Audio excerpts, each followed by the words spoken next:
Well, hey, everybody. I hope you guys had a great Thanksgiving. How was it, guys? I had a really good one. Did you guys watch the Tyson fight? No, but I'm glad you brought that up because it's embarrassing. From what I read, first of all right, that's funny. It's embarrassing on many levels. Number one, it was a carnival thing. Okay, it was a stunt, but more importantly, they weren't in shape. Okay, from what I read, these were 2-minute rounds. First of all, 2-minute rounds, and they were gassed after the third round. That's what I read. Now, this is based on everything I've read, but I saw pictures of them. They weren't in shape. I couldn't believe Roy Jones. It was like he was training at Dunkin' Donuts or something. So yeah, that's the biggest thing that kind of bothers me. When you're gassed after 2-minute rounds where it's an exhibition, you're not trying to kill each other. Man, but the biggest thing is if anybody watched that, take a look at them as they are today and imagine them as they are today fighting themselves when they were in their prime. A prime Tyson, a prime Roy Jones Jr. would slaughter each other, slaughter the 50, and I think that has a big reflection on other sports, other styles of combat sports, where you got guys in their 40s still competing at a high level. And what does that tell you? It shows you that the level of competition, isn't that great. Because you cannot in any other major sport. Now, this is going to cause some heat, but I don't consider like shooting pool or playing golf a sport in that sense, like, super athletes. What about strongman? Those guys are now I'll get older, to that. right? I'll get to that in a second, but not necessarily strongman, but powerlifting. I'll get to that. But any other major sport, well, strongman, okay, football, basketball, baseball, you can't compete. As you get older, your skills are so diminished because you have to be so highly and finely tuned, and you have a bigger talent pool to draw from. Okay. And that goes along too with strongman, or Olympic weightlifting or Olympic wrestling. The skill set, it's so, meticulously finite. There's not this big chasm of gaps in ability levels. Okay. Everybody at the high level is like, wow. So strongman, the thing with that is you have athleticism involved. There's running or whatever you want to call pushing, pulling, things like that. It's very hard to keep, when you're 50, to try to keep up with these guys who are in their 20s doing it. Now, powerlifting is a little different because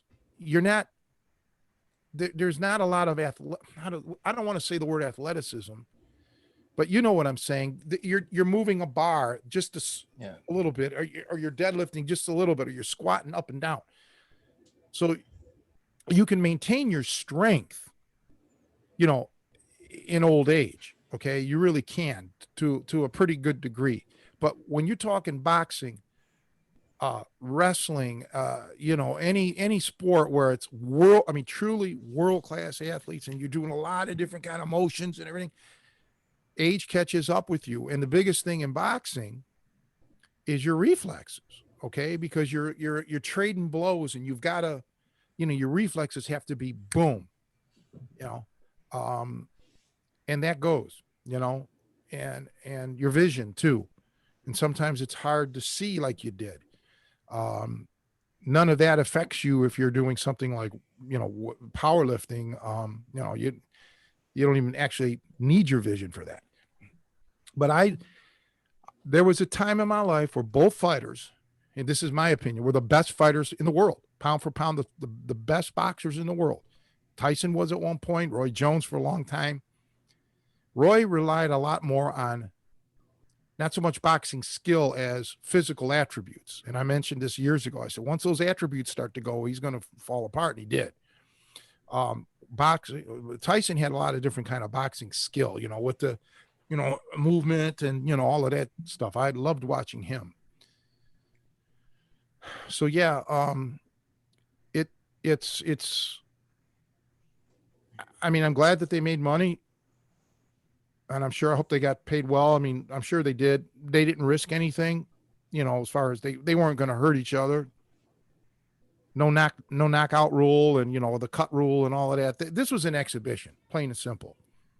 But Yeah, I did see it. I thought it was pretty cool, and actually, I didn't think they looked too bad, considering their age. And like for Tyson, the gap between his last fight and now was like 15 years.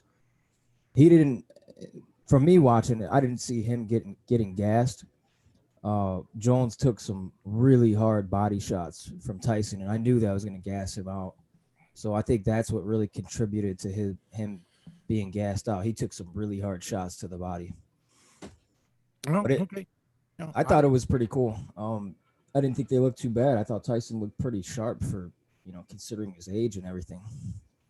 Well, just based on the photos that I've seen of them, they were soft, physically. Compared to how they normally looked. Yeah. Well, I mean, and it shouldn't be that difficult because these weren't, like Roy Jones was always just lean. He was never like muscular or anything. It's just all about diet. And there's plenty of men older than him that maintain their physique. I knew a guy, his name was Dave from Chicago, who in his late 60s would run these ultra marathons, like over the course of, he could run far more than 26 miles. Okay. They would run like maybe, 50 miles in a day, and they would cover like 100 miles in a couple days or something like that. And he was doing that in his 60s.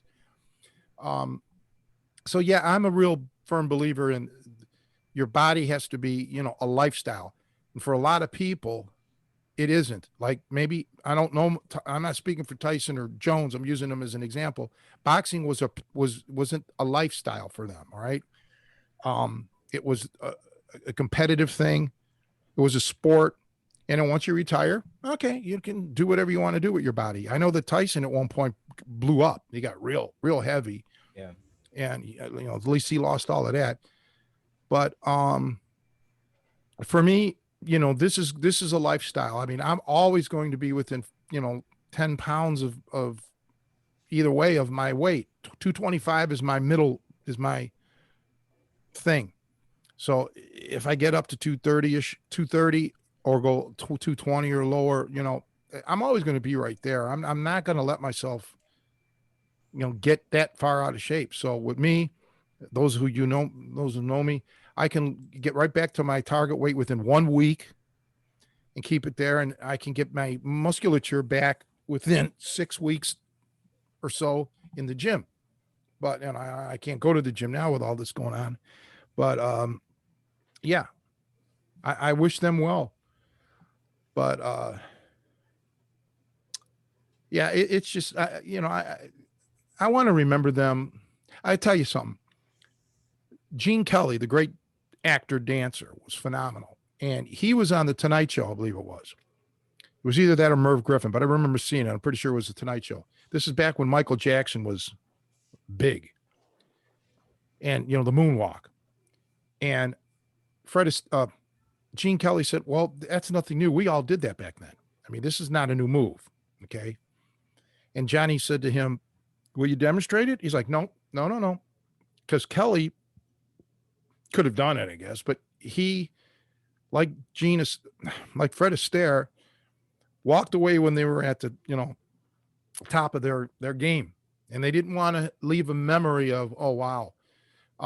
The closest that Gene Kelly did was when he did that movie Xanadu, where he was doing stuff on roller skates, which blew me away, with Olivia Newton-John, who also blew me away. But there comes a time when you got to walk away. You're not capable of doing what you used to do, unless but again, I'll give credit to these two guys. It was an exhibition. It wasn't like Tyson was actually trying to fight some, champion fighter. But we all remember what happened with Muhammad Ali. Okay. That left an impression on me. Mm-hmm. Here's a guy who should have walked away.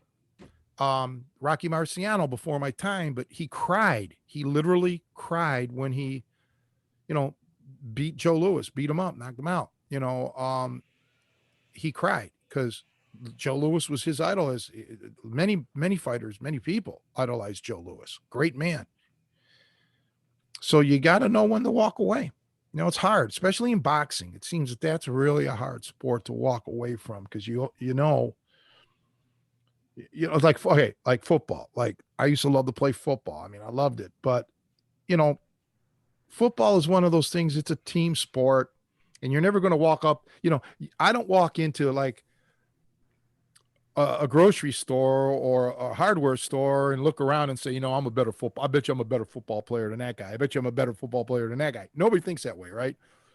But you do walk in there thinking, well, I can kick his ass, or I'm a hell of a lot stronger than this guy. That's instinct. That's a manly instinct.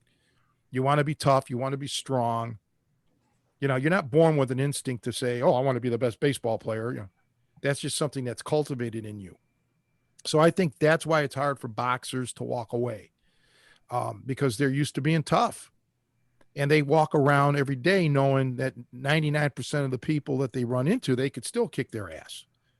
Okay. So it kind of makes you think, oh man, I know I can whoop everybody here. So that's part of the thing, I think, psychologically, because that's how I feel about myself. I still walk around knowing I could lick everybody, right? This is no problem. But I'm not the guy I was. I don't have the speed, the strength, the reflexes, especially, which is the most important thing. I don't have that. You're still young, Nico. You can still develop. But a lot of guys never were that good to begin with. Average Joes, no offense to you, Joe. Hey, man. You're not average. You're well below. They never reached their peak. So now they're 40 years old. They could be better than they were when they were 20. Okay. That's what I tell a lot of people when they email me. Am I too old to get into this and blah, blah, blah? No, you're not. If you were, you're never too old to improve on a new skill set. So, I mean, you may not become a world champion, but you'll be better, than you were. I definitely think I could take myself, like my 20-year-old self, with what I know now. I didn't know any grappling in my 20s to my now, if I think back on it. Yeah, I mean, maybe I started. So I would definitely destroy myself. So I've got that going for me, at least. And that hair. So you'd get more girls now than you did when you were in your 20 because of your looks, your hair. That curly is in. Okay. And thin is in. So I'm halfway there then. Yeah. Well, you're both. No, you're thin. I mean, That could be better. But if a woman says, God, I want a guy that looks like he never works out. He's just like a couch potato type. I want those. I want that. Okay. Well, here, meet my friend Joe Cardinal. Okay. I mean, we all have our thing. So no, but all kidding aside, yeah, you can still get better now. Like Tyson and Roy Jones will never be better than when they were in their prime, because they reached their pretty close to their absolute pinnacle or peak. And same with me. I pushed my body to the peak. I was as good as I was going to get. So after you hit that, and it's all downhill. Whereas you two guys still have a lot of room to grow. I don't know you, Nico, 20 years ago, but I know Joe 20 years ago, and Joe's a lot better now than when he was at my gym 20 years ago.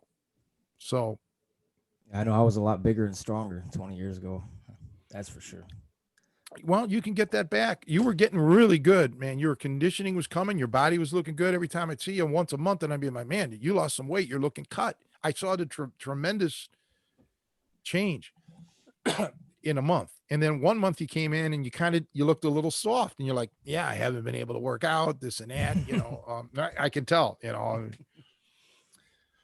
There's no denying it. well, the same here it goes for all of us, if somebody's looking at you and they're, in tune to that kind of stuff and know what to look at, yeah. But for me, I just want to make sure that I stay as close to what I was. I don't ever want to let myself get too far out. Now, body, your laws of gravity take effect. So shit's going to start, sagging and, your muscles, but I still want to continue to keep some sort of, semblance of, respectability. That's just me though. That's just how I am. I just want to be, I can't walk around at my peak, but I want to be pretty close to it. Let's see. Yeah, Thanksgiving was nothing for me here because with my situation with my mom, again, I don't want to drag on with that. It's always, she fell the other day and she's in bad shape right now. So you got to watch it. It's just, I can no longer get a caregiver here, a caretaker, caregiver, whatever they're called. The county is going to contact me this coming week about they're trying to start a new program. I'll give them credit for it, but to send somebody out once a week for 2 hours to play games with, their clients or patients, however they want to be referred to, which is better than nothing, but it's not. Yeah. 2 hours once a week. No. That's a lot better than nothing though. That could be therapeutic in a way. Well, she was going, 9 to 5, 5 days a week. That really helps. And all of these people need each other. They need that. They deteriorate mentally without that companionship of people, their peers. And and they know that. Like I said, when the nurse called me, she was crying on the phone. She was so upset, Susan. She was so upset about it that, we have to close the program. And I'm sorry. There's nothing we can, there's nothing. I told her, I said, if there's anything I can do to help you personally, let me know, but they know that because from the last lockdown, a lot of patients never came back. They fell to pieces, and one was put into an institution or whatever, and one died. A couple of them died. It just, this is, you can't have that. You have to have, and I know just for me being isolated out here, how terrible it is. You need that companionship, that camaraderie. And I used to read on the gerontologist stuff, the old timers, like the really old people, 100-year-old people, and all their friends are dead, but they surround themselves. Some of them want to be independent, live on their own, but they have family. They have people coming over all the time. The others, they go to these assisted living facilities or nursing homes, and at least they're around people, and they kind of become a celebrity. My mom was a in-home caretaker for years and years and years. And at one point she was taking care of a lady who was 101 years old. And I went over to the lady's little apartment, and it just felt bad because if it wasn't for my mom, this woman had nothing. She was in this apartment by herself, and it was a 1-bedroom, real tiny. Who wants to live like that? So, and she died shortly thereafter, because she had left from a house situation and went into this apartment. So I don't want to see that happen to my mom or these other people that go to the adult daycare, because I've been there. I've seen them. I've met some of the people. And we're not talking 100-year-old people here. We're talking people in their 70s and 80s. Okay.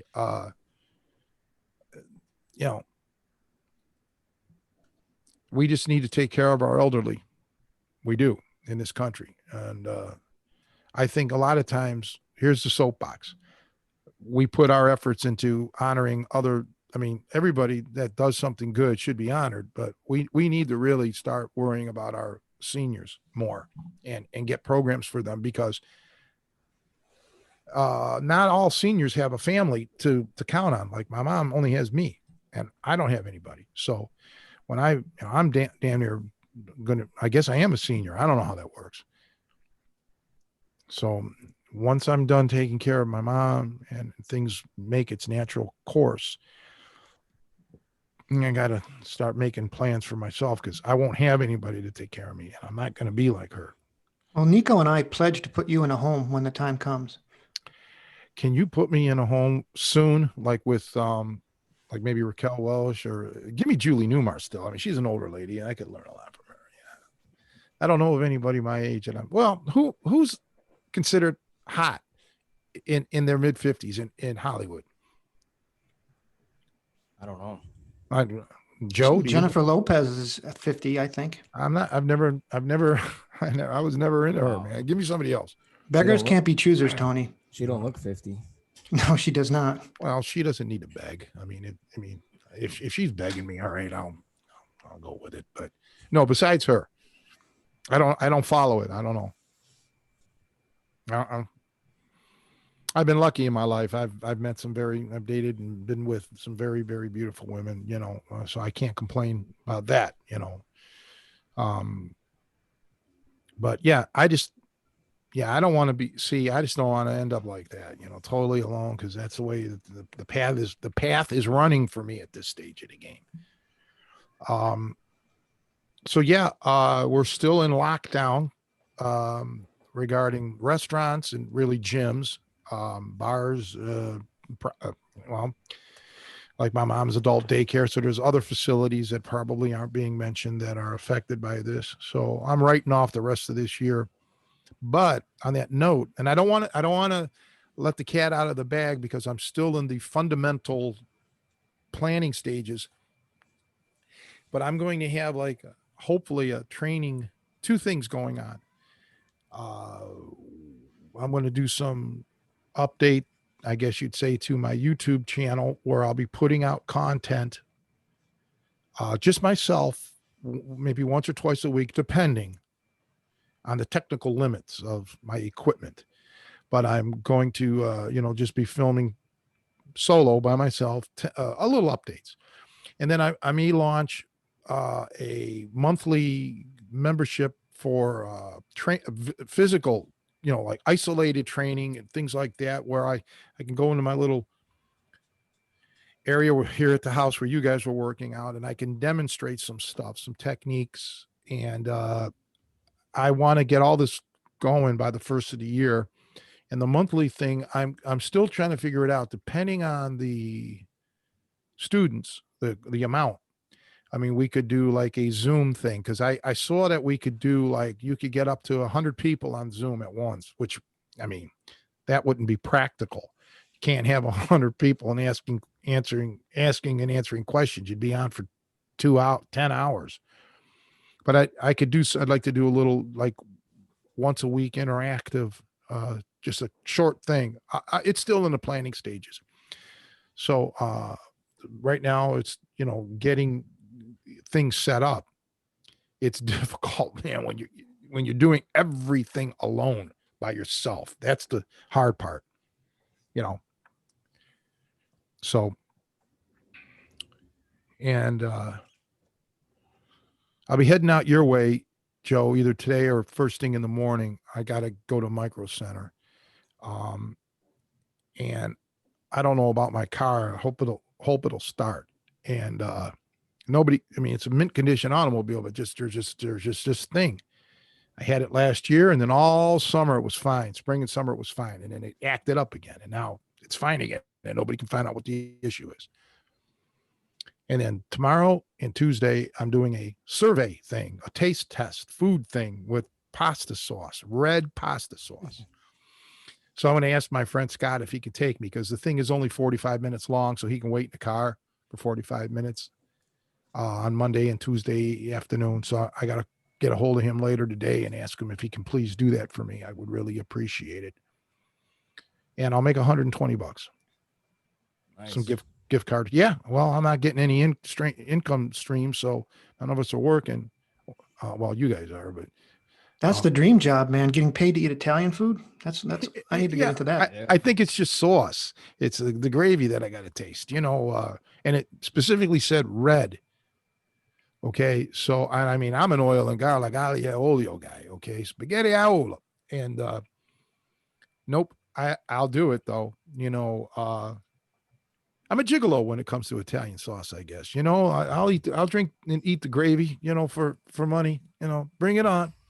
I think Anybody you're else? just a gigolo in general, not Yeah. just. Well, if anybody out there in TV land or internet land has any, want me to test your recipes, send them my way. I'll taste it for you. Tell you what I think. Why not? I make a pretty mean red sauce. You do. Yeah. Well, then I'll taste it. All right. Send me some and I'll try it. Why not, man? You gave me Talking about. Oh, go ahead, Nico. I'll have to bring you some. Yeah. I'm looking for something here. I don't know if it, I don't know where I put it right now. Hold on. Keep talking. I'm going to go check something out. Well, the one thing, Tony was talking about like aging, and the other, all kinds of things slip. Like my mom used to make a mean spaghetti sauce. She turned me on Italian food very early on. She's not Italian ethnically. It was my father who was Sicilian. But my mom learned, she had to cook Italian if she was going to, stay in the family kind of thing. And she made a mean spaghetti sauce. But, as she got older, she stopped cooking. And so, several years ago, I said, "Hey, Mom, can you do it again? Can you, just like when we were kids, can you make the sauce?" And it just wasn't the same. She forgot little nuances or whatever it is. But that's one of those things, man.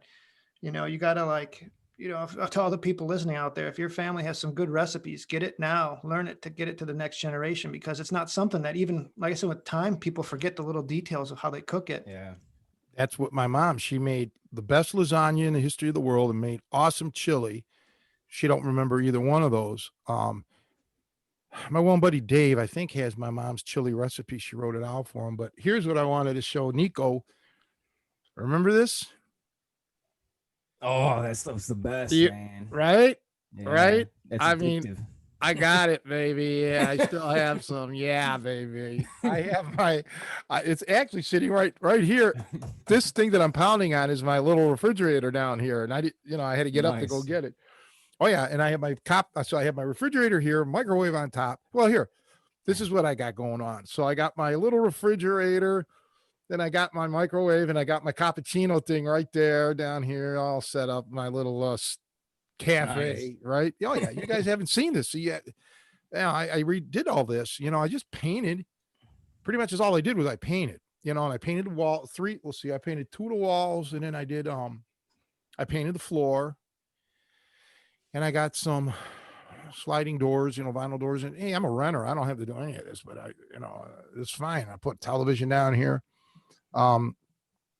Which, I forgot. I wanted to hook up, since my TV no longer works in the living room, my 1 year and 2-month-old TV died, my nice 58-inch TV.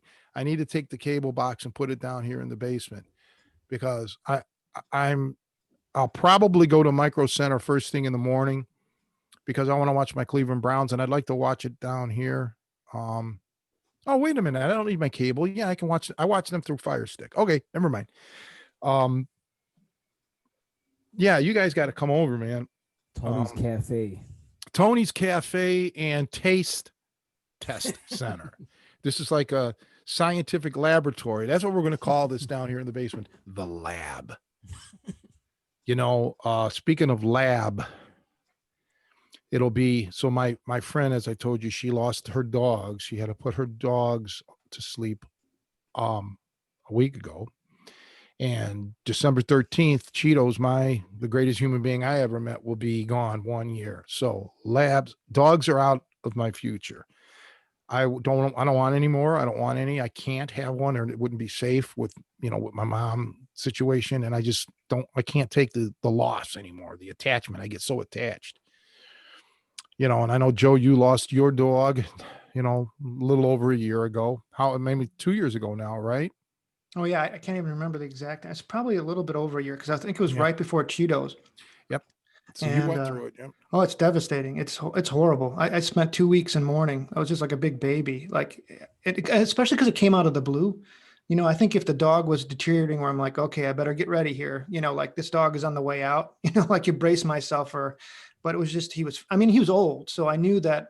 I thought I had like a couple years, maybe. I was definitely trying to be nicer to him. He was an old man at that point, but it just happened out of the blue, bang. Like all of a sudden, he couldn't move his hind legs. Um, and took him to the vet. The vet tried shots, different things, and it was like all the normal things, that the kind of cost efficient things uh, had no effect, and he stopped eating. Like it was just quick. We had to make a decision within, and actually I probably let it drag on too long, probably 48 hours. But we actually wanted my daughter to come back home to say goodbye, so because she was out of town. But it was like, yeah, he is, no meds, nothing they were doing, and they're like, well, the next stage up would be like MRIs and surgery, and they were talking thousands of dollars, and that's just ridiculous. And as much as I love the dog, it just to prolong his old life at that point didn't make sense. And so yeah, I mean, it was just kind of like, yeah, it was just kind of like we talk about the surprise punch. That's the one that gets you. Same thing, and it was just one of those hard life lessons. Is that someone who you think could be here? You could, generally when you size up people, you're like, oh, I got some time. They're going to be around. You never know. Whatever it is, today could be it. And that dog was like that. It was just like, and yeah, I had to stop the suffering. So like for 2 weeks, and it's weird. I don't know if you had this with Cheetos, but I had, and I've had this because I've had to put down two dogs in my adult life. But it's almost like they haunt you for a little bit. Like you expect them to come around the corner. Oh yeah. I know. still think that every time I go out.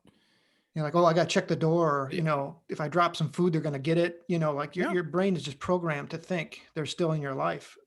And yeah, I mean, it's funny. I mean, people who don't have pets maybe don't get it or think but they become a member of the pack. They're part of your family, and they're like a dependent child, and they're loving and loyal. So, I mean, they've got probably all the best attributes that you'd want from any person. Like you said, Cheetos is the best person you met. Yeah. Most people can't, they're just distilled down these great personalities. So when you take that out of your life, it's huge.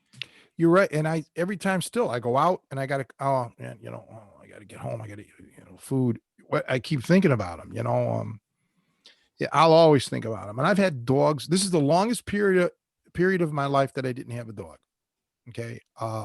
Yeah. Cause I've had dogs. I love dogs and I've had all different breeds. I'm not but Cheetos was a rescue dog. I wasn't going to have any more because my dog, my Cocker Spaniel, Frank Gotch was his name.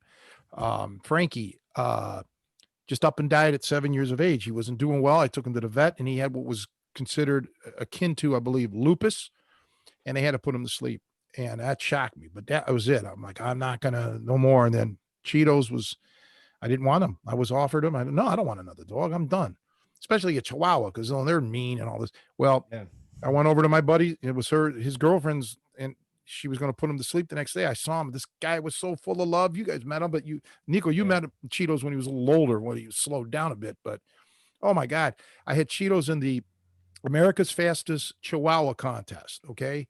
And he finished in third, but he would have won. Coming out of the gate, I came by myself. And you're supposed to have two people with you, because somebody that the dog knows at the other end of the track so that you can call for him. And he came out of the track, out of the door, out of the gate, and then turned left. He was looking around, and then, somebody in the contest, they just put somebody over there. They started screaming his name. So he was like, these other dogs had like a head start. He ended up almost catching them all. I could say he finished in third.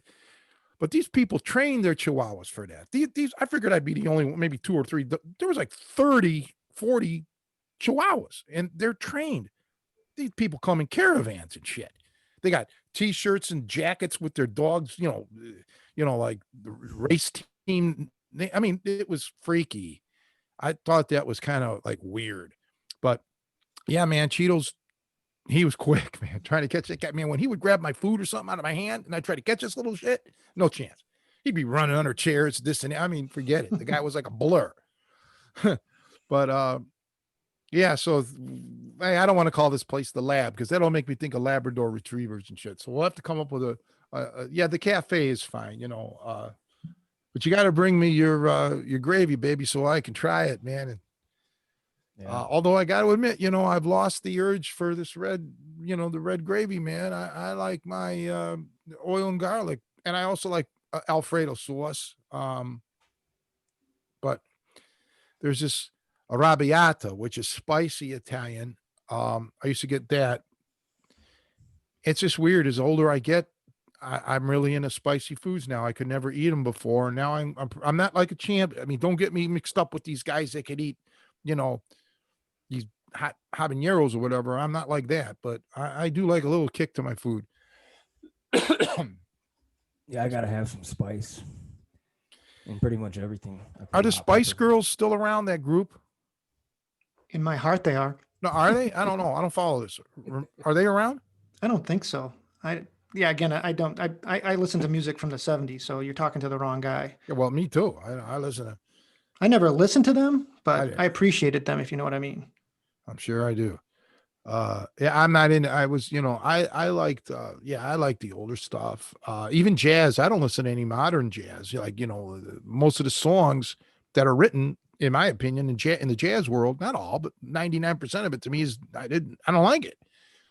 So I'm more of a standards guy. When they jazz up the songs that mattered, that had heart and soul in it.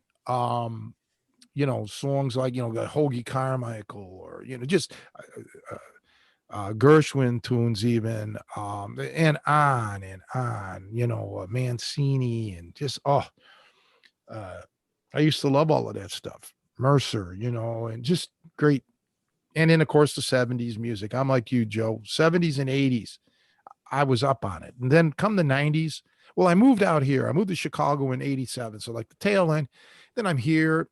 This plays a mind game on you. I was still playing music professionally back then. So I had to stay in that kind of genre.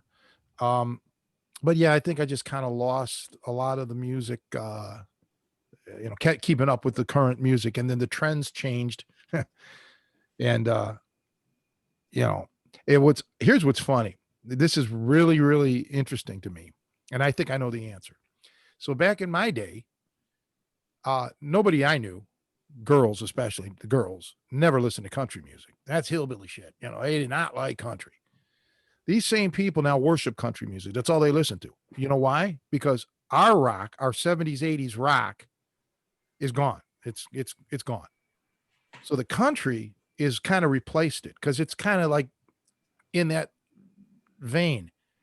Conversely, the people that I knew that liked country back then, they won't listen to this shit nowadays. They're like, this isn't country music. Okay. This is garbage rock and roll to them. That's what they told me. They like, Merle Travis and, Johnny Cash and guys like that, Conway Twitty or whatever. I'm not into all of it, but, so it's ironic how country is no longer the country of the 70s and 60s and 40s and 50s, and rock certainly isn't. It just, music's changed. But what I find fascinating is big band music, and for those of you out there that don't follow it or don't know much about it, the big band music only had a lifespan of 10 years or maybe a little less. Basically the World War II era. Okay. That's when it really was happening. And then it went away. And yet it's still here. You have the revival, the big bands, are still around. So the music, because the music, the songs and everything were so quality, they're timeless. Of course, the problem with big bands is big money. You got an orchestra there that, you can't really go on the road. It's hard to do it financially. It's even hard to put it up here, a venue. So you have schools, a lot of high schools and colleges still have big bands, and they're keeping it alive. And I do highly request everybody to support that, go out and listen to them. Some of these kids, are incredibly amazing. And even at the high school level, they're champion players. I mean, they're really good. But you're drawing on a history. Music has been around for 1,000 years, and they all have good teachers and good arrangers. They pay for these good charts, so everything sounds good. So yeah, I mean, there's still a lot of stuff out there that interests me, but everything's kind of shut down with the COVID. On the topic of music, I had a couple follow-up questions from last week's podcast, just kind of refinement on some points. So I remember Nico kind of saying that some of the training he did, he would actually keep a song in his head to kind of pace himself or set up a rhythm. And I was wondering, similar to that, but like, did you ever train to music or specific music? Say, like, I'm going to listen to upbeat music now, or I'm going to listen to something in a different time signature. Were you like, did you? Yeah, or do you recommend that, or mixing up what you listen to? Like, let's say when you lift or when you shadow box, to try and mix up the rhythm of how you move.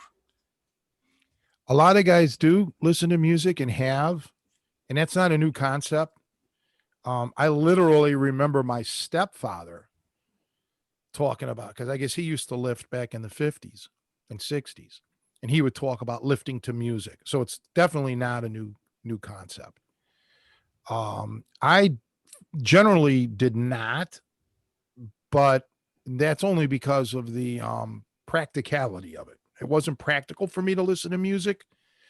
But there's times when I have, but generally for me, no.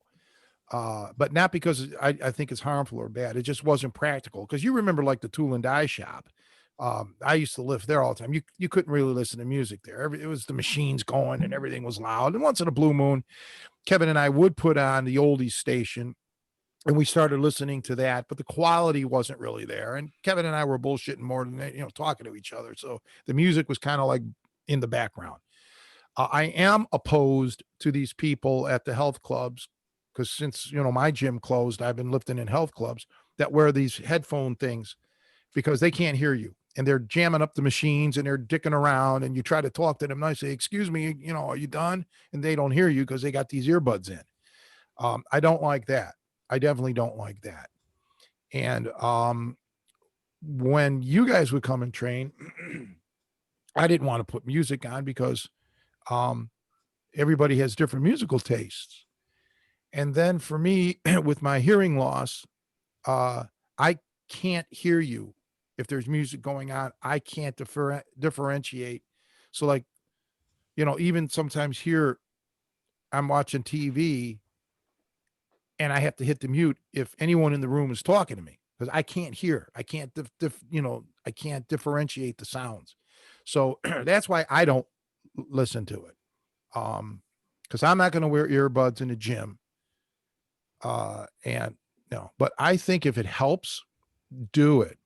I would get inspired, like the Rocky theme or some shit like that. That music inspires me to work out. And, but not during the workout is what I'm getting at. It'll make me want to go work out. But I know a lot of people that swear by it, man. They got to have the jams, man. They got to have the music playing, but my luck, I have such eclectic tastes. I'll probably go to the gym and put on Honey by Bobby Goldsboro and have everybody in the gym crying. We don't want that. Or Lawrence Welk and everybody's going to polka around with their dumbbells. Okay. I like different shit, but bebop jazz, that kind of be cool. I can hear that getting piped in, Charlie Parker and shit, some John Coltrane, some Dizzy Gillespie and Miles Davis, and some great jazz guitar and shit. That would be cool. And then at the end, a thunderous Buddy Rich drum solo to just like let everybody know that we are nothing but mere mortals compared to him. Yeah. I wish we could do that. We could do that down here, Joe. Nico. It's funny you mentioned the bebop guys, because I do think of them and kind of like I said, because they're playing in interesting time signatures. Most people listen to, like, and this, I don't want to get too technical, but like pop music and rock music, it's all 4/4 time. We all have we have this shared time signature to music. But if you start listening to something that's a little bit more complex or different, especially let's say if you're shadow boxing and doing head movement to the rhythm, a little bit, just to think, am I moving in time with the music, or am I trying something different just a way to, so not necessarily for you can listen to it for enjoyment or inspiration to, like, if you're listening to some tunes that get you motivated and pumped up to work out, but also to use the rhythm of it, to kind of train to. That's kind of the other aspect that I kind of broaching, I guess. Yeah, you can do that. That's good. Different time signatures and shit. And it doesn't have to be really intricate, just even 3/4 time, waltz time, 2/4, anything, cut time, anything, yeah, then you can get into your Latin rhythms. And hey, the Middle East, their songs have not only different time signatures, but they also play on sometimes on a different tonal scale. Okay, which is completely way out there, and I'm not saying that in a negative way. It's just, unique to them. It's different. So yeah, I would do that. Oh, sure. I would like throw my hands when I was boxing or throwing punches in different, I would use like my drum rudiment kind of things, paradiddles to the face, kind of shit.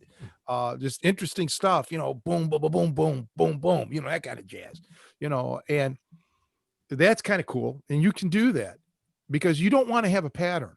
I told you, when you're fighting, you want to get out of that pattern, man. Because a good fighter, your opponent will seize up on that. They'll say, hey, man, this guy always throws, 2 jabs and then a hook or whatever, or a cross, whatever, you don't want to do that. Yeah. And your footwork too.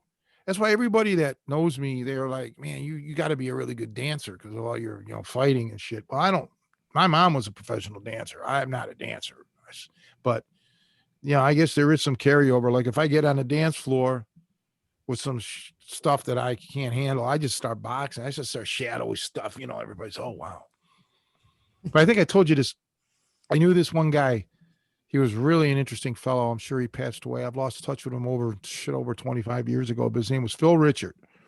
He was a graphic artist, this, and they did a little bit of everything, but he was a professional tap dancer. As a matter of fact, there was a guy named Ken Barry who just died last year, who was the star of F Troop and Mayberry RFD.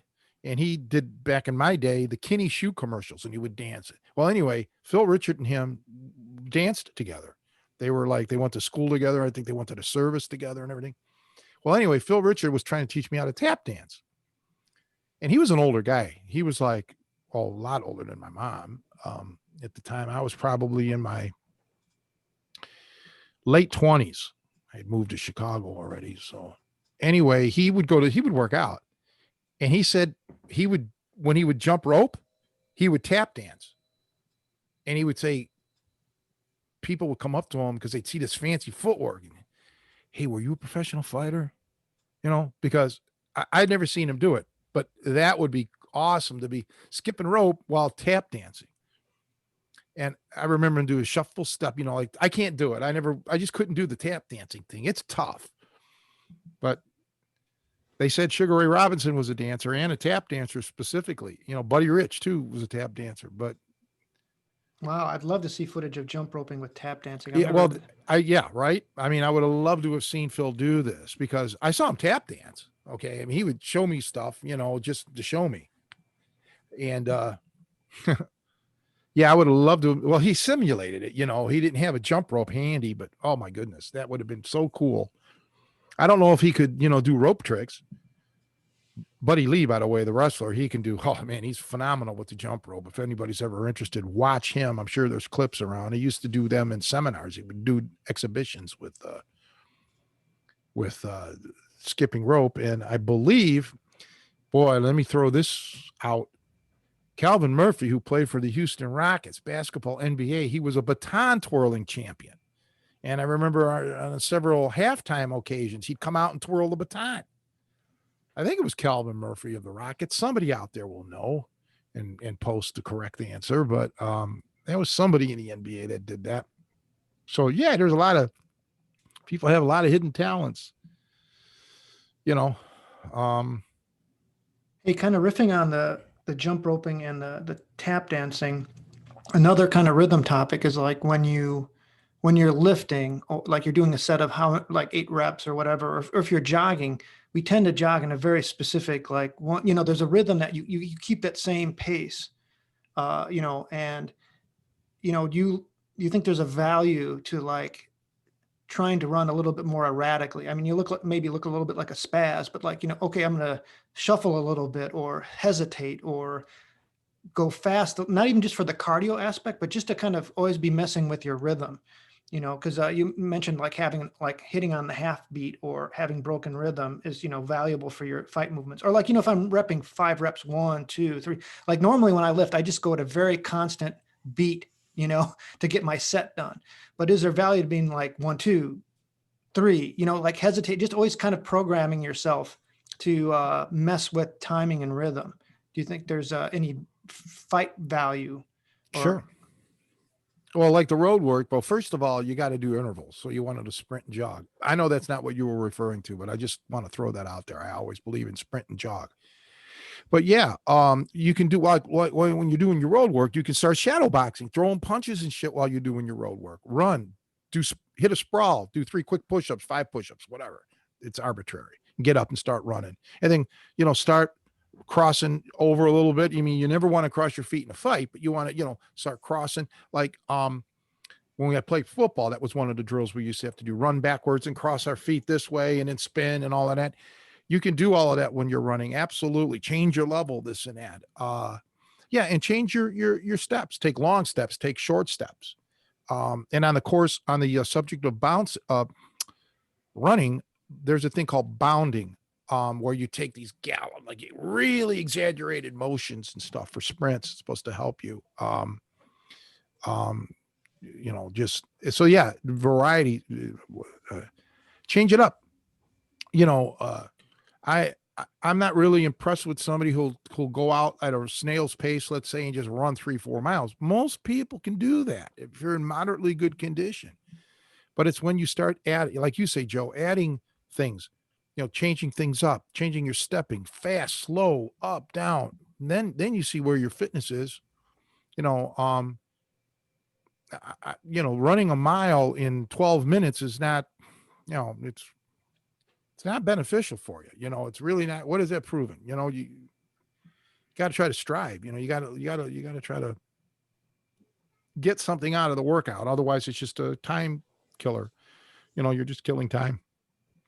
But in the gym, go ahead, Nico. I always got the most benefit from, like you said, with interval training, mixing up sprints along with the running. And then also when I was in really good shape, I used to do uphill sprints, and I did push-ups at the top of the hill and then just walk my way back down. And that was a tremendous workout. Yeah. Well, Walter Payton used to run up the hill out here in Barrington, or Lake Zurich, whatever. Yeah. All of that is good. That's what I always did. I always did that. I'm talking always. I did intervals. Back in the 70s, I was doing interval training. But I had that gift of speed. I was just, always trying to run ways of running faster and this and that. I just wish that's the one subject I never had a coach. You can't count my high school people. They were not coaches per se. They actually damaged me, but I wish I would have had a sprint coach. I really do. If I would have had a good sprint coach, I think I talked about this. They brought somebody in. So I was like 17, I think I was 16 or 17. And they brought this guy in. My high school was right across the street from the college, so we could use their outdoor track. And he wasn't that much older than me. Okay. This guy was like maybe 23, 24, a sprinter. And he's, I just had an attitude. I did. We raced and I left, we were jogging and we took off. He was so far behind me. It was like, he was in another area code. Okay. And that's when I lost respect for the guy. And I'm like, man, dude, you're not going to coach me. This is how I thought. Cause I never had a coach that wasn't better than me. Okay. Rod Vaughn was better. I didn't know anything. When I was with him, he blew me away. He was stronger. All my music teachers were far better than me. Okay. I never had a coach that was worse than me. Okay. This is one of those things. So I should have shut up and kind of listened to the guy. Maybe I could have gotten some, but I don't know. He wasn't fast enough. Maybe if he was 60, then I would have, okay. But when you're 23 years old, whatever he was, you still should be in your prime, man. Yeah. That's my biggest regret in a lot of ways. I wish I would have had a track coach, could have really gotten I wanted to run, like I said, my time at the time, the world record was 9.95. That was the 100-meter dash record. And then I believe Calvin Smith lowered it to 9.93, I believe, in 1983. I graduated in 82. I'm going off of memory here. It's hard for me to remember that. But I wanted to get like 10, 1, 10, anything under 10.2 would have been fine with me. That would have been world-class speed. That's what I wanted. Who knows if it could ever happen. Tenths of a second in a 100-meter dash is like 100 pounds on a bench. Okay. It doesn't sound like much, but a tenth of a second or 2/10 is like large. Okay. That's large. And that's another thing. Think about that when it comes to fighting. Watch some sprints. This is something to do. Watch a sprint where the winner, let's say, wins in 10 flat, and then like somebody else crosses the line in like 10-4, 10-5, half a second, let's say 10-5. That's a huge gap. You'll see it. And they won't even be in the same frame. Okay. At the finish line, the camera won't even have these people in the same frame. And that's when it relates to fighting, because if you're just a tenth of a second off, it may not seem like much, but it doesn't correlate to distance, but it correlates to that opening, that timing. That's why getting back to the reflexes that we talked about earlier today, and why, older fighters just cannot compete, unless everybody sucks. Because you're talking about split second things, the opening is there just momentarily, right? And you've got to capitalize on that, man. Every little degree of weakness, every little tenth of a second, it works against you. It's man, it sucks. So I don't think this is things that a lot of people think about, but is there any kind of fitness training that you think can help with speed aside from sprinting? Well, yeah, I mean, years went by, I mean, I studied the science of it, and there are things that you can do, but I'm not a good example really, because I have fast. Well, I'm old now, but when, I had fast twitch muscle fibers, so I could run fast and I could throw punches fast just naturally. But they put on speed clinics and they do things like that. Most important thing that I can tell everybody here is to be relaxed. Okay. That's the thing that you don't need to pay any coach to tell you that. All right. You have to be relaxed. When you're tense, your muscles tighten up and everything slows down. So first and foremost is be relaxed. So let's focus on running. If you feel the tightness and everything, it's going to slow you down. Okay. When you look at a world-class sprinter, Usain Bolt, anybody, okay, they have power and speed. They look like a racehorse. Okay. They're just majestic beauty, all this strength, all this power, but they're relaxed when they're running. They're not tight. And, it's hard to visualize, or it's especially hard for me to try to explain this, but learn to breathe, learn to just say, be loose and goosey, like that, just relaxed. Don't be like a robot. You can't do that. And that goes for running, punching, even absorbing a punch. You don't want to be tense. It's everything is, like you gotta be like a wet noodle and shit, just that. So that's the simplest thing that I could tell everyone. And again, breathe in and out, in through the nose, out through the mouth. Learn to breathe, and don't be a mouth breather. Like, don't do that. Just keep your lips pursed, but not, not wide open. You don't want your jaw, you don't want your mouth open. It's not good. Especially in fighting, you get your mouth open, break your jaw. You don't want that. Yeah, but yeah, you can really learn to your speed. Like when I was training for that push-up world record, I was doing explosiveness on the bar, on the bench. I was exploding, popping that bar off, getting used to my, moving, quick, boom, getting my hands to just fast, And another thing is learn to pull back fast, like go out slow, pull back fast. Okay. That'll all help your hand speed, and it'll keep you limber. Now don't go nuts right away. You gradually go slower until your body becomes accustomed to it. So you're not pulling muscles and things, warm up and everything. But yeah, there's things like that, simple things. All right. That doesn't even cost you any money. You don't need equipment, but, and don't rely on aids to help you, like, sports drinks or worse stuff like performance enhancing stuff. Stay off of that jazz, man. That's just junk. You want to do everything natural. You got to be a natural athlete. You do. Just don't. You got to be natural. I've always been natural, and to my knowledge, the exception of one or two people that I come to find out later were doing shit, I never trained anybody that did dope. That was one of my things. Can't be on this stuff, man. I don't want you on this stuff. Go to somebody else, because it's fake. So another soapbox. That's okay. Speaking of, go ahead. Do you think powerlifting could aid to your speed? Because that's primarily hitting like fast twitch muscles, right? I would think weightlifting would, Olympic lifts more than powerlifting. Yeah. Because powerlifting is more controlled, slower and controlled. I mean, you could modify it naturally. Like I just said, with the bench, I'd explode off my chest like that. But that's not when I'm lifting heavy poundages, by the way, either. I calculated it out, and it was just kind of like a guesstimate, because even though I weigh 220, I didn't put 220 on the bar when I was training for my push-ups, because you're not lifting 220 pounds when you're doing that was my body weight. So you're not lifting 100% of your body weight when you're doing a push-up. Okay. You're not, you're lifting a percentage of it. And I don't remember now what I think I had 150 or 160 or 175 on the bar.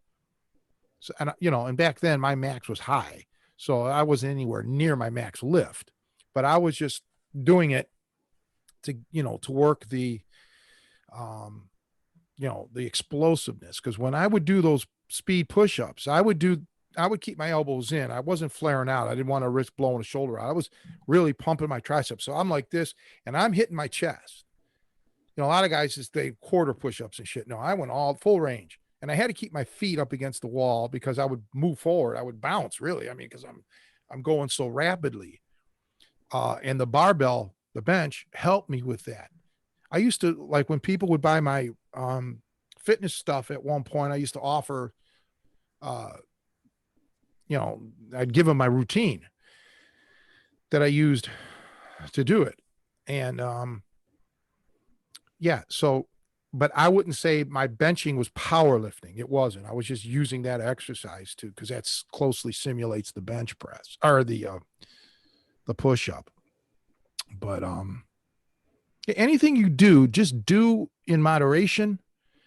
And, as far as when you're starting out, build up. Okay. Because you don't want to injure yourself. You want to go, you want to take things slow and steady wins the race. Okay. Don't come out of the gate so fast, figuratively speaking, that you injure yourself and you can't finish your goal. Yeah. Yeah, I think that's a problem that a lot of guys have. They want to go too fast, too quick, and really, what I learned was, slow and steady, and perfect the technique, and then gradually increase speed. Well, you're going to have that happening coming up, because January 1st is right around the corner, and everybody's going to do their New Year's resolution, and they're going to want to make all these commitments, especially, well, maybe not so much because of the COVID. The gyms may still be closed. I don't know. But people, I know everybody's making a joke about they say what, my COVID-15 or my COVID 20 or COVID. I know that the disease, I know that it's called COVID-19, but people are saying this is my COVID-15 or my COVID 20. Like, this is the 15 pounds or 20 pounds that I put on from COVID. So I know there's a lot of anxious people out there that want to lose that weight. And yeah, they may do that, get all gung ho, and then all of a sudden blow out or burn out. But yeah, it's slow and steady. But again, I want everybody out there, people that follow me or know me. I've been through all of this too. I get all razzed up, and I want to do. And sometimes I burn out too. I'm not perfect. I go through my things, but I do tend to immerse myself, which is different than burning out. I really, if I'm going to do something seriously, then I'm all in, and that's important, but I know how to do it. I know how to learn. And I, before you logged on, Joe and I were talking about what I'm doing with this technical stuff with the cameras and trying to figure everything out. And I'm immersing myself, watching shitloads of instructional stuff and reading things on, specs and experts and, all of this. So, but yeah, I don't want to risk anybody getting injured or hurt temporarily or permanently, or just not getting the gains. Many times less is more. Sometimes people overtrain, and that's not good. And, if you're doing drugs, you get the ability to work out more often, you recover quicker. That's the big thing. And, us normal people can't recover like others. It's got nothing to do with your age, even just, you can't recover. Your body takes a while to build back up. So, and then you can get information overload too. You could learn too much too quick and it all becomes a blur, like, oh man, it's so much to swallow, but, yeah, that's, so what are you guys up to this week? On another note. Party's over, man. It's back to the grindstone. Full week of work, no more holidays. So, and prepping for Christmas. So still gotta get stuff for the family. All that noise. Yeah, brother. Don't forget your family. Don't forget your family at Christmas, brother. I probably. The good thing is I don't take hints, so I'm very. Yeah, you may not take hints, but the next time I see you, you're going to take a few hits. That's for sure. You have that. Yeah, you need that a little bit. Yeah. So what did you say earlier, Nico? The body shots, right? That's what we all were talking. Hit him in the body, man, and wear him out. I won't leave a mark on you, Joe. I promise. Yeah, and I got the last 2 weeks of class, so I'm wrapping that up. So I gotta prep up for the final. Yeah, we're gonna have to have a little cyber party when you final. When you graduate. Me, Nico and myself will and you will get on the Zoom privately, and we'll do a little celebration. Sounds good. I'll drink my espresso that Nico gave me, and and you guys can't have any because I can't unless you guys have a 3D printer. Then you can print up the 3D the espresso 3D. Drink that, Joe. I'll be drinking something. I don't know if it's espresso. Yeah. Yeah, right. God, I hate you, man. What are you gonna do? Well, speaking about COVID losses and drinking, my favorite margarita place is closed at the moment, so that's upsetting. Their staff came down. I tried calling and they didn't have anything on their message machine or website, so I drove by there and they had signs posted up that their staff had COVID. So, just another huge loss, and all these losses our country. That's a big one. Well, the Ohio State Buckeye game got canceled yesterday, because of COVID again with Illinois, and that's why you wanted to make sure that my Browns are playing because they're playing Jacksonville. Jacksonville, they're 1-9, so I want the Browns to win this. But I was hoping to watch the Steelers game. Speaking of COVID, on Thursday on Thanksgiving, Steelers game got called off. Steelers against the Ravens. Okay. The Steelers are 10-0. Okay. The Steelers and the Ravens have both beaten the Browns. The Browns are in second place, but any tiebreaker would go to the Steelers or the Ravens. So I'm thinking, you know what? We'll never catch the Steelers. They're 10-0. The Browns are 6-3. Or 6-3 or 7-3 now. I forgot now. And there's no hope for the Browns to catch them. So I was pulling for the Steelers to beat the Ravens because, this way we have a game up still on the Ravens, and that would have made it 2 games up. So yeah, I'm pulling for if my cousin is watching or listening in Pennsylvania, do not think, Paulette, that I've become a Steeler fan. I have not hit rock bottom yet. Okay. Even though it may seem like it, no. Okay. So good luck to you, Paulette, and gloat while you can. All good things must come to an end, and they will the next time you get on the field with the Cleveland Browns, because we're getting our act together. Just had to throw that out there. Although I guess I put the 2 and 2 together that, there's a worldwide pandemic, and that's how the Browns are able to be in a winning season now at this point. Yeah, I was just giving it some thought. No, Nico, no, I'm not going to hit him in the body after all. A couple of headshots. That's what it's going to take on him. His head will be going like a pinball. I'm going to be on him like a hobo on a ham sandwich, man. I'm just going to just take him out. Yeah, that's what he needs. Well, technically, yeah, if you're on somebody, it is a hobo on something. Yeah. Yeah, and one more thing now, Nico. Yeah, I may even have to kick him in the balls. Yeah, that's for sure. No, this guy just keeps writing his own destiny here. This is sad to see the decline of Joe Cardinal like this, but your wife's gone away. I can get it. You're going nuts without her. I get it. He's going to teach you a lesson in pain tolerance. Yeah. Yeah. And every week I get that on the podcast. pain tolerance and emergency rescue services. We'll see how good the paramedics are out here. I'm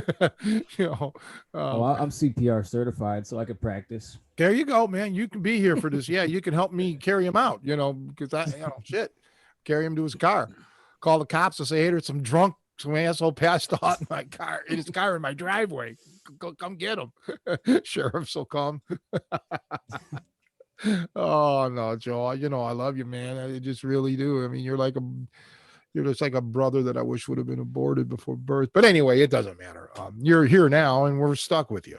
It's definitely an abusive relationship. Yes. Yeah, that's how it is. Yeah, But no, but anyway, on that note, guys, I guess we're going to have to start wrapping this up because Nico, let me look at the clock on the wall. Nico has to leave. Yeah, I got to run. So we might as well cut it short and get prepared for next week. I hope everybody has a good weekend, and I got to get back to calculating on what I'm going to do. And just to give a little heads up on that. So this is a podcast, although we do video this, and this is up on we put a link on our Facebook page, and then it goes to our YouTube. But these videos that I was thinking about doing once or twice a week, I'll just send them to Joe, and Joe can upload them on YouTube. So they'll be strictly video only. They will not be like an audio podcast. And we'll go from there. So that I got to do some more research because I got to get a camera. I can't use this webcam. And once I get all that set up, this we're doing on Zoom. So our video quality wouldn't matter because Zoom compresses the hell out of it. And I guess YouTube does to a degree too, but not like this. Because I've watched some YouTube videos on a nice television, a big screen TV, and some of the quality was just like, man, this is better than anything I ever saw in a movie theater. I am blown away by this stuff that I saw on a 4K. Even 1080p on 4K was great. So I'm going to get to humping on that so we can try to get all of that going no later than January 1st. But it's difficult. And I will be in doing my camcorders that I use for all my other instructional videos. I can set them up and we'll get this thing going, but that'll be for the membership. We'll have where I can do some instructional videos from maybe different angles. We'll see how it goes. No promises on that, but definitely promises on the YouTube thing. I'm going to do that for sure. So guys, I want to thank you once again. You two are the salt of the earth, and we may have a special guest next week, the living legend, Jason. I'm going on a week-long bender. He will be here, one of my students and one of my dearest friends. I love him to death. He's a BJJ black belt, and he's got a new school that opened up in August, I believe, right in the midst of this pandemic, unfortunately. So we used to work out, all of us guys at where he was working out before at a gym in Chicago on the north side. But this is going to probably be in the same area as gym. We haven't been out there because of the COVID. So he's anxious to get back into training. And I don't know when that'll be, but he'll be on the show next week. And I guess he's supposed to get in touch with you and, Joe and Nico and work it out. But he's a great coach, man. He just has this patience and just this way about him.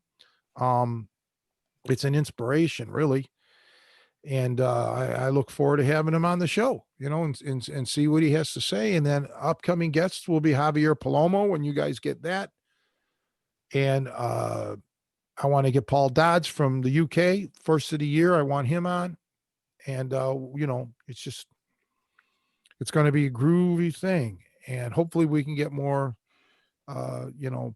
people on and, once a month or something like that, or get a couple people on at the same time. Even that would be cool. Like maybe, well, it's too late for Javier probably next week, but we'll have Jason on his own. But yeah, we could do a little thing. Cause like I said, we can get 100 people, I think, on this Zoom. So that would be kind of cool, just to have a bunch of people and stuff, right? Yeah, well, we got a lot of good connections, a lot of good friends that we need to get on here for sure. Yeah. Can you see if you can get George Benson on here? Cause he's one of maybe my favorite guitarists now. I loved Glenn Campbell, believe it or not. People think he was just a rhinestone cowboy. That man was a monster player. And he actually did a thing with George Benson on Midnight Special years ago, and I cannot find it. But everybody talks about that, how Glenn Campbell actually cut George Benson. I would love to hear that. But I would love to get George Benson on the show. Joe, I'm going to put that in your able hands because you're a bass player, so you have a little bit of more pull than I would with him. And he is sensational man. I've seen interviews with him and everything, and I would love to. That's a guy in the music world that I would love to meet, even if it was like this way, and have him on just to talk about jazz and just things, and it would be kind of cool. I know he's not a fighter, but honestly, I'm just blowing smoke here because we're never going to get him on the show, but it would be cool to have a serious world-class, nobody better type of musician, and ask him or her, they're not fighters, but how would you coach a guy who has no interest in learning music per se, but to make him a better fighter? I would love to get an opinion, put him on the spot. This is probably something that I'm sure no musician has ever been asked this, but think about it. It's not fair for me because, well, first of all, I'm not a world-class musician, but I did music and fighting at the same time. So I would like to just talk to a musician that never fought, has no fight training, and see how they would handle a guy that would come in and say, hey, I want to learn some rhythm, or I want to learn how can I improvise? How can you teach me? I'd like to hear that. I'd be really interested to hear that. Yeah, right. Me too, because I self-taught myself as far as the improvisation. Well, I studied jazz improvisation, but I put it, my music teacher did not coach me how to correlate improvising to fighting. I just did it. I really would like to hear, because now Jerry Sigler, he boxed a little, and we used to go to the fights together, but it wasn't going to work out that way. He didn't have a correlation going on, but I would love to hear what George Benson or, somebody like that, would say. That'd be kind of interesting. So anyway, I guess on that note, if you can't get George Benson, like I said, Julie Newmar will definitely work. And see, Raquel Welch is married, so I don't want to put any I don't want to jeopardize her marriage, man. That's the thing. You gotta keep her away from me because you never know, right? I don't want to be the other man. So yeah, you got to get somebody that's single, Joe. You can do this. You got the abilities, and your wife's in California right now, so she's got to know all these people. Well, see, the thing is that there's court orders, so I think we'll have to have Nico reach out to these women. I'm not allowed to. I think Nico's got a court order problem too, right? With that traffic ticket thing. Oh man, yeah, I'm running from the law, dude. So no court order shit out there. One ticket ruined my life. Oh, okay. Well, I'm sure Jennifer Aniston is watching. So yes, Jennifer, you can please email either Nico or Joe or myself, and I would love to have you on the show as well. So, because I know she's a big fan of the Snap No Tap podcast, aren't they all? All right, guys. So thanks again, and I guess we'll see you next week. All right. Have a good one. All right.